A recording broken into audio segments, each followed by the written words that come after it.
بنگلہ دیش کے army chief ادھر آتے ہیں اور یہاں سے آئی ایس آئی وہاں جاتی ہے، رو رہے ہیں جی ہم چاچو ٹرمپ کو شکایت لگائیں گے۔ اب یہ آئی ایس آئی وہاں پہ کرے گی کیا؟ وہاں پر پچھلے 10 12 15 سال سے اتنا سکون کیوں تھا؟ تو ایک بات میں آپ کو سمجھا دوں، میجر گوبر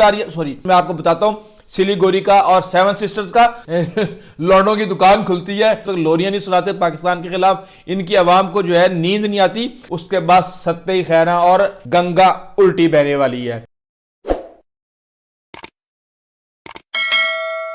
بسم اللہ الرحمن الرحیم، السلام علیکم ناظرین، امید ہے آپ سب لوگ خیریت سے ہوں گے۔ آئی ایس آئی ان ڈھاکہ اور بھارت میں پڑ گیا پھاکا، اس وقت صورتحال بڑی ہی گمبھیر ہوئی ہے۔ اس ویلاگ کا میں بڑے دنوں سے خود بھی انتظار کر رہا تھا کہ اس وقت بھارت کس طرح سے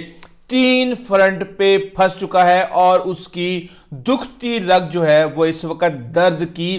گہرائی بن چکی ہے، اور آنے والے دنوں میں وہ حشر ہوگا ان کا کہ آپ یاد رکھیں گے۔ اس ویڈیو میں آپ کو بہت انفارمیشن دینے والا ہوں، کوشش کیجئے گا کہ اس ویڈیو کو آپ اینڈ تک دیکھیں۔ اس وقت ہو کیا رہا ہے، آپ کو اس بات کو سمجھنے کی ضرورت ہے کہ پاکستان کے بنگلہ دیش کے ساتھ معاملات ایک دم سے سپر سونک سپیڈ کے ساتھ بڑھ رہے ہیں۔ صدیوں کا سفر لمحوں میں طے ہو رہا ہے، تو یہ صورتحال ایک دم سے کیسے چینج ہو گئی، اور وہ انتہائی ڈسٹرب علاقے جو بھارت کے وہاں پہ بنگال کے ارد گرد ہیں، ان میں پچھلے 15 سال سے اتنا سکون کیوں تھا؟ اس کے پیچھے آپ کو چیزوں کو سمجھنے کی ضرورت ہے۔ دیکھیں، شیخ مجیب الرحمان، اس نے بھارت اور مکتی بانی کی مدد سے پاکستان سے علیحدگی اختیار کی، وہاں پہ بغاوت کی گئی، اور جس طریقے سے بھی وہ سارے کا سارا معاملہ ہوا وہ سب کے سامنے ہے۔ شیخ مجیب الرحمان وہاں پہ جب آتا ہے 1972 میں ان کا کانسٹیٹیوشن آتا ہے، اور 1975 تک شیخ مجیب الرحمان وہاں پہ کنٹرول کر کے رکھتا ہے اور کوشش کرتا ہے کہ کسی بھی طریقے سے سنگل پارٹی رول وہاں پہ لے آیا جائے۔ لیکن اس کے بعد ہوتا یہ ہے کہ وہاں پہ 1975 میں شیخ مجیب الرحمان کی پوری فیملی کو مار دیا جاتا ہے، اور یہ مڈ لیول کی جو ملٹری آفیسر تھے انہوں نے یہ کام کیا، لیکن 3 لوگ بچ جاتے ہیں، شیخ حسینہ واجد، اس کی بیٹی، اس کی بہن شیخ حسینہ کی، اور شیخ حسینہ کا خامند اور اس کے بچے، اس کے علاوہ سب کو اڑا دیا جاتا ہے۔ لیکن اس میں گیم یہ ہے کہ 2 لوگ تھے، ایک تھے جنرل ضیاء الرحمان، ان کو سمجھنے کی ضرورت ہے۔ جنرل ضیاء الرحمان جو تھے وہ ساتھی تھے شیخ مجیب کے اور ملٹری سائیڈ پہ تھے۔ اب اگر میں آپ کو جنرل ضیاء الرحمان کے بارے میں بتاؤں تو یہ چٹاکانگ سے جب بنگلہ دیش کی آزادی کا اعلان کیا گیا تھا تو یہ اسی جنرل ضیاء الرحمان نے کیا تھا، اور یہ مل کے کام کر رہے تھے۔ یہ ملٹری اکیڈمی کاکول سے یہ تربیت یافتہ ہے۔ 1965 کی جنگ انہوں نے بھارت کے خلاف لڑی اور ان کو حلال جرت بھی ملا۔ لیکن جب یہ معاملات آگے چلتے ہیں اور شیخ مجیب جو ہے ساری طاقت پہ قبضہ کر لیتا ہے، تو وہاں پہ ایک طرح سے ناراضگی کا جذبات آ جاتے ہیں، اور اس طرح لگتا ہے کہ جیسے ان کو ڈپرائیو کر دیا گیا ہے، جس چیز کے یہ حقدار تھے ان کو نہیں دیا گیا۔ اب اس کے بعد آ جاتے ہیں جناب ضیاء الرحمان۔ جب ضیاء الرحمان آتے ہیں، اور یہ کلکتہ کے رہنے والے تھے، اور جب 1947 میں ڈیوائیڈ ہوا تو یہ کراچی آ کے آباد ہو گئے تھے۔ اب یہ طاقت میں آتے ہیں، اور یہ دسمبر 1975 میں جب یہ پاور میں آتے ہیں تو یہ ایک جسٹس اور فوج کے ساتھ مل کے ایک نظام بنانے کی کوشش کرتے ہیں، اور اس کے بعد یہ اپنی پارٹی بھی بنا لیتے ہیں۔ 2 بڑی پارٹیاں ہیں بنگلہ دیش کے اندر، اور اس کے بعد چھوٹی چھوٹی کافی پارٹیاں، ایک عوامی لیگ شیخ مجیب الرحمان والی، اور دوسری بنگلہ دیش نیشنلسٹ پارٹی، یہ بنائی تھی ضیاء الرحمان نے۔ اب ضیاء الرحمان یہ معاملات کو لے کے چلتے ہیں اور چیزیں چل رہی ہوتی ہیں، تو اس کے بعد ہم یہ دیکھتے ہیں کہ ان کو بھی قتل کر دیا جاتا ہے 1981 میں، اور وہ بھی فوج کے کچھ ناراض عناصر نے ان کو قتل کیا۔ اس کے بعد ہم یہ دیکھتے ہیں کہ شیخ حسینہ واجد، جو کہ پہلے جرمنی میں تھی جب ان کے والد صاحب قتل ہوئے تھے، اور اس کو اندرا گاندھی نے پناہ دی، 6 سال بھارت کے اندر پالا پوسا۔ برین واشنگ تو ویسے ان کو ضرورت ہی نہیں تھی، اس سے پہلے ان کی برین واشنگ ہوئی تھی، تو وہ ایک انڈیا کی بڑی ایسٹس تھی، اور انڈیا کے تمام مفادات کا تحفظ ان کی ذمہ داری بھی تھی اور ان کی نوکری کا حصہ بھی تھی۔ اب یہاں پہ جب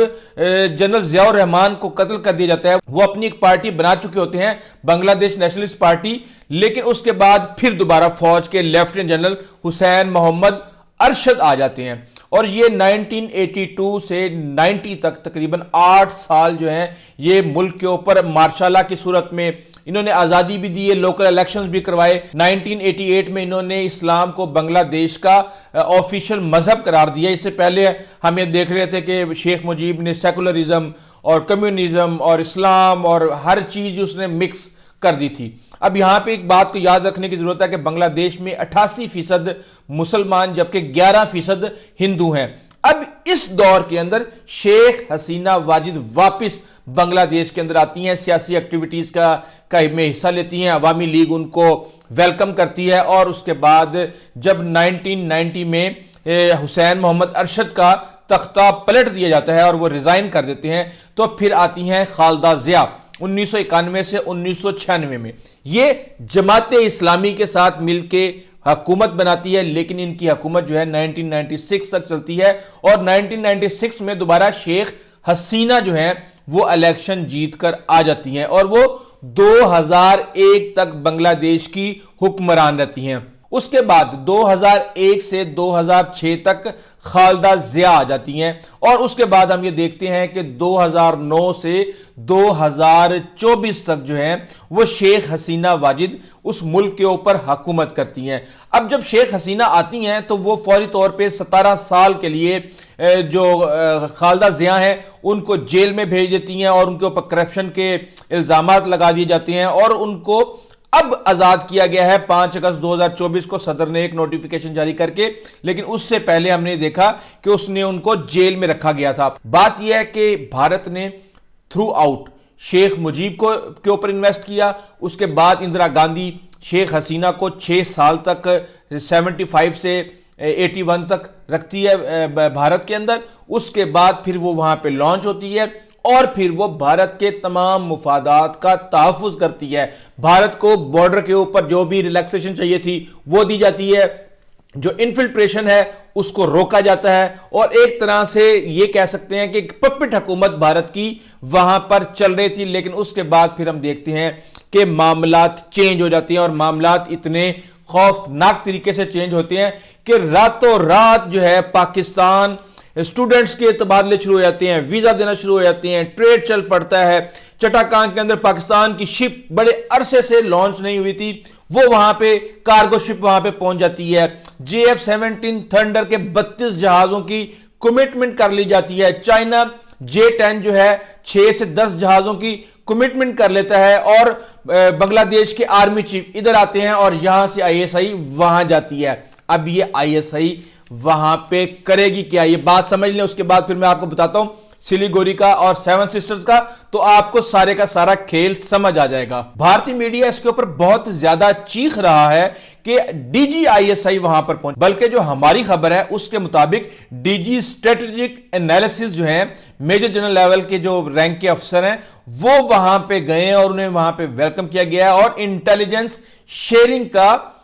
تبادلے کے حوالے سے معاملات کو طے کیا گیا۔ اب آپ کو یہ بات جاننے کی ضرورت ہے کہ انٹیلیجنس شیئرنگ صرف اور صرف ان ممالک کے ساتھ کی جاتی ہے جن کے ساتھ آپ کے تعلقات انتہائی برادرانہ ہوں، اور اب معاملات جو ہیں وہ مغربی اور مشرقی پاکستان والے ہو گئے ہیں، اور 2 ممالک ہیں لیکن قوم ایک ہی ہے، تو اس کی بہت زیادہ پریشانی ان کو ہو رہی ہے۔ اب معاملات کیا ہیں، وہ رو رہے ہیں جی ہم چاچو ٹرمپ کو شکایت لگائیں گے کہ چاچو آئیں گے تو وہ فوری طور پہ معاملات کو طے کر دیں گے، اور وہ فوری طور پہ اس کو ڈرامیٹیکلی اس کے اوپر ایکٹ کریں گے، اور ایسی ایسی باتیں کی جا رہی ہیں۔ اور بھارتی وزارت خارجہ نے بھی اس کے اوپر کہا، بیان دیا کہ ہم معاملات کو دیکھ رہے ہیں اپنے نیبرہڈ کے اندر، اور ہم اس کے اوپر جو ایکٹ ہوگا وہ ہم اس کے اوپر ایکشن لیں گے۔ تم کیا ایکشن لو گے جب چڑیاں چگ گئیں کھیت؟ اور ابھی اس کے اوپر میں آپ کو بتاتا ہوں کہ معاملات کیا ہیں، لیکن میں پہلے آپ کو یہ بتا دوں کہ یہ سارے کے سارے جو دکھتی رگ ہے وہاں پر پچھلے 10 12 15 سال سے اتنا سکون کیوں تھا، ورنہ یہ اس وقت بھارت کا وہ علاقہ ہے جو کہ بالکل چوک ہوا ہے۔ اب اس کے معاملات کیا ہیں یہ دیکھیں، یہ رستہ جو ہے 7 سسٹر سٹیٹ ایک جگہ پہ ہیں،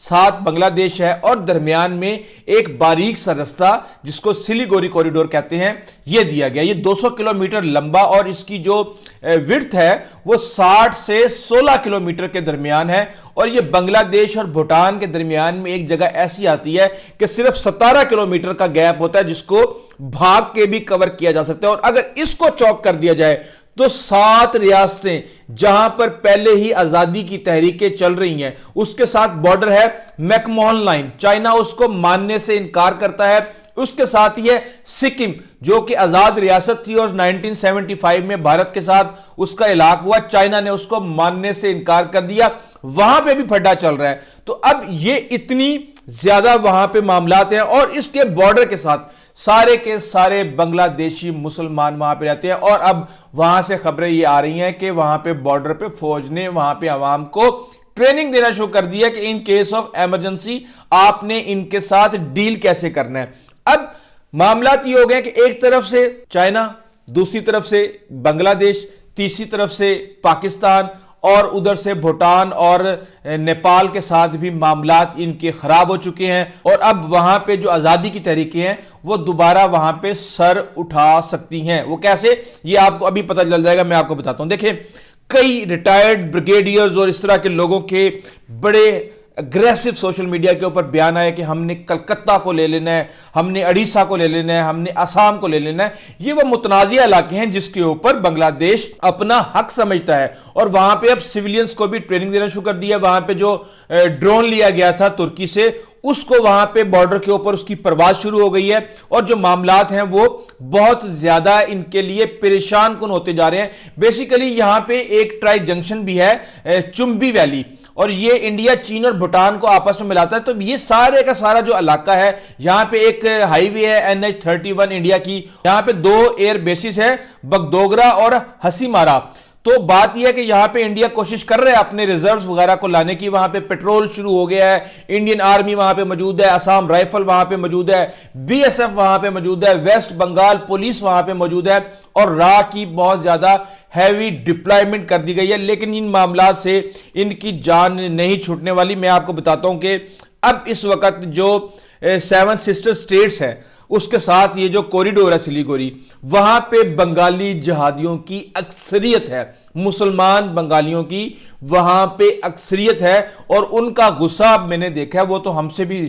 4 گنا آگے ہیں. اور بھارت ان کو کہہ رہا ہے ریڈیکل اسلامسٹ, ریڈیکل. حالانکہ یہ ریڈیکل اسلامسٹ کی جو ٹرم میں نے آپ کو اپنے گزشتہ ویلاگ میں بتائی تھی کہ یہ اوباما نے استعمال کی تھی جب ایک ٹرم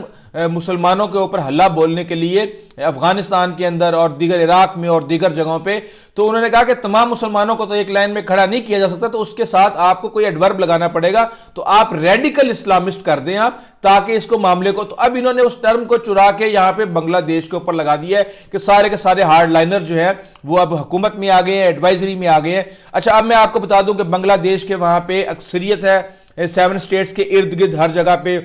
نیپالی موئسٹ جو ہیں وہاں پہ آزادی کے لیے اپنی لڑائی لڑ رہے ہیں. اس کے ساتھ ہی جو بھارت کے وہاں پہ باغی ہیں وہ بے تحاشا ہیں, وہاں پہ نیکسلائٹس ہیں. اور اب یہ جو ریاستیں ہیں, یہ دیکھیں نا, ایک طرف چائنا میکموہن لائن کو بھارت کے ساتھ تسلیم کرنے سے انکار کرتا ہے, دوسری طرف وہ یہ سمجھتا ہے کہ اروناچل پردیش جو ہے وہ چائنا کا حصہ ہے جس کو غلط طریقے سے انگریزوں نے بھارت کو دے دیا. آسام کے اوپر بنگلہ دیش جو ہے اپنا حق جتاتا ہے, اور وہاں پہ ویسے بھی بہت زیادہ ڈسٹربنس ہے. میگھالیہ جو ہے وہاں پہ بہت زیادہ تحریک چل رہی ہے آزادی کی. تری پورا, ناگالینڈ, منی پور, میزورم, یہ بدترین علاقے ہیں جہاں پہ بہت زیادہ ریزسٹنس ہے. اب ریزسٹنس ہوتی کیسے ہے؟ دیکھیں, جب آپ کسی بھی ریزسٹنس, جس طرح یہ ہمارے ساتھ حرکتیں کر رہے ہیں, یہاں پہ TTP کو سپورٹ کر رہے ہیں افغانستان میں آ کے, اور یہ جواز پیدا کر رہے ہیں کہ ان کی بھی وہاں پہ ڈسٹربنس ہونی چاہیے, تو اب وہاں پہ جب آپ ان کو اسلحہ دے دیتے ہیں, ان کو پیسہ دے دیتے ہیں, ان کو آپ سرویلنس دے دیتے ہیں, ان کو آپ انفارمیشن دے دیتے ہیں, اور بہت کچھ ایسا دے دیتے ہیں, تو پھر ظاہر سی بات ہے کہ وہ بھی پھر شیر ہو جاتے ہیں. پیسہ بھی آ رہا ہے, سب کچھ نوکری لگی ہوئی ہے, تو اب یہ والا کام کرتے ہیں, مذہب کی آزادی بھی چلے گی اور مال بھی آئے گا, اور وہاں پہ دشمن کے ساتھ ایک تیر سے 8-10 شکار. تو یہ ساری کی ساری چیزیں ہیں جو کہ اس وقت بڑی تیزی کے ساتھ وہاں پہ کرنے جا رہی ہیں, پھیل رہی ہیں. اب یہ کہتے ہیں چاچو ٹرمپ آئیں گے تو ان کو ہم شکایت لگائیں گے، وہ ڈرامیٹیکلی ان ساری چیزوں کو چینج کر دیں گے۔ اب وہاں پہ حزب التحریر، جماعت اسلامی، حفاظت اسلام، آندولن بنگلہ دیش، یہ تمام جماعتیں جو ہیں وہاں پہ کہیں نہ کہیں وہ اپنا حصہ لے رہی ہیں اور وہ چیزوں کو افیکٹ کر رہی ہیں۔ اب اوپر سے محمد یونس صاحب، اب وہ مائکرو کریڈٹ کے ایکسپرٹ تھے، ان کے اوپر بھی 190 مقدمات بنے ہوئے تھے، اور ان کا جو رویہ پاکستان کے ساتھ اور جو بھارت کے ساتھ ہے وہ پوری دنیا کے سامنے آ چکا ہے، اور بھارت میں وہ اس وقت ویلن کے طور پہ دیکھے جا رہے ہیں۔ تو ایک بات میں آپ کو سمجھا دوں، میجر گورو والیہ اور دیگر جتنے بھی وہ، میں تو دیکھتا ہوں شام کو ایسے لوڑوں کی دکان کھلتی ہے پاکستان کے خلاف، مجھے لگتا ہے کہ انہوں نے لوریاں سنانی ہوتی ہیں، جب تک لوریاں نہیں سناتے پاکستان کے خلاف ان کی عوام کو جو ہے نیند نہیں آتی۔ تو اب ٹرمپ صاحب جو مرضی کر لیں، ایک بات کو سمجھنے کی ضرورت ہے، پاکستان کا ماضی دیکھنا ہوگا۔ اب آپ یہ دیکھیں کہ افغانستان کے حوالے سے ہم نے ڈائریکٹ امریکہ کے ساتھ ڈیل کیا، ڈائریکٹ امریکہ اس سے ایفیکٹ ہو رہا تھا، ہمارے اوپر ڈبل گیم کا الزام لگا یا کچھ بھی لگا، ہم نے اپنے مفادات کے تحفظ پہ کوئی کمپرومائز نہیں کیا۔ یہ الگ بات ہے کہ جن کے ساتھ ہم نے سپورٹ کیا، جن کے ساتھ اپنا مستقبل پلان کیا، وہ آگے سے 2 نمبری کر گئے، اور وہ یہ بیسیکلی ان کی فطرت میں شامل ہے۔ میں کیا کہہ سکتا ہوں اس حوالے سے، تو بہرحال وہ کوئی بات نہیں ہے، معاملہ بھی بہت جلد انشاءاللہ طے ہوگا۔ اس کے بعد میں جب افغانستان کے اوپر کروں گا تو آپ کو انشاءاللہ بڑی اچھی خبریں دوں گا۔ تو اب بات یہ کہ پاکستان نے کمپرومائز نہیں کیا، اب ایک طرف پاکستان، دوسری طرف بنگلہ دیش، تیسری طرف چائنا، تو کیا چائنا کمپرومائز کرے گا؟ اور بات یہ ہے کہ انڈیاز پرسپیکٹیو جو ہے، why Trump will buy India's perspective, کیوں انڈیا کی بات وہ سنے گا؟ اس وقت تو انڈیا کو الگ سے لینے کے دینے پڑے ہوئے ہیں۔ تو بات یہ ہے کہ ان کے پاس بچا کھچا ایک چاچو ٹرمپ بچا تھا امریکہ، تو وہ بھی اب ہم یہ دیکھ رہے ہیں کہ ان کو خطے کے اندر نہ کوئی بھی ملک ان کے ساتھ چلنے کے لیے تیار نہیں ہے۔ آپ یہ دیکھیں کہ وہاں پہ نیپال کے جب نئے پریزیڈنٹ دسمبر کے اندر وہاں پہ وزیر اعظم آئے ہیں KP شرما، تو اس سے پہلے ہمیں دیکھ رہے تھے کہ سب سے پہلا جو ٹرپ ہوتا تھا وہ بھارت کی طرف ہوتا تھا، اس دفعہ چائنا کی طرف ہوا ہے۔ تو بھوٹان، انسنراز، مالدیو میں انہوں نے ابھی راہ کی ایک ایکٹیویٹی کی ہے جس کی وجہ سے بہت زیادہ معاملات خراب ہو گئے ہیں۔ بھوٹان ان کے خلاف، سری لنکا ویسے پاکستان کے ساتھ بڑے اچھے تعلقات ہیں، انہوں نے جس طریقے سے وہاں پہ معاملات کو خراب کیا پچھلی دہائی کے اندر وہ سب کے سامنے ہے۔ بنگلہ دیش ماشاءاللہ واپس آ چکا ہے، پاکستان ایک طرف، اب صرف اور صرف افغانستان کے معاملات کو ٹھیک کرنا ہے، اس کے بعد ستہ خیراں، اور اس نے جو 10-15 سال پاکستان کی ناک میں دم کر کے رکھا ہے، اب گنگا الٹی بہنے والی ہے۔ اس حوالے سے انفارمیشنز کا سلسلہ جاری رہے گا، لیکن اگر آپ نے ابھی تک چینل سبسکرائب نہیں کیا تو کر لیجئے گا، کمنٹ ضرور کیجئے گا، لائک ضرور کیجئے گا۔ انٹل دی نیکسٹ ٹائم، اللہ حافظ۔